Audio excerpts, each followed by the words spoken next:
પરંતુ આસુરી સંપત્તિનો ઉદય થવાથી અવનવું બન્યા કરે. ગુજરાત સરકારમાં પણ કંઈક લગભગ 19 મે પહેલાં કંઈક બન્યા કરે, રચનાત્મક ફેરફાર પણ થઈ શકે અને સરહદો પણ સાચવવી પડે. લગભગ સમુદ્ર વિસ્તારથી માંડીને પાકિસ્તાની સરહદો, બલુચિસ્તાનના ડુંગરાળ પ્રદેશ સુધીમાં સરહદો સાચવવી ઈષ્ટ રહે. કેન્દ્ર અંગે જોવા જઈએ તો શેખ લગભગ ગુજરાતના સામુદ્રિક વિસ્તારથી લઈને દેશના ઉત્તરીય પૂર્વીય ભાગો, છેક આસામ, છેક દક્ષિણ ચીનના સુધીના વિસ્તારો અને બાંગ્લાદેશ સુધીના વિસ્તારોમાં કંઈક ને કંઈક ઘટનાઓ બન્યા કરે.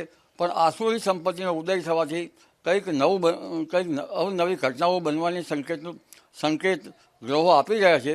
જોકે કેન્દ્ર સરકારની સ્થિરતામાં પણ વાંધો આવે તેવું નથી.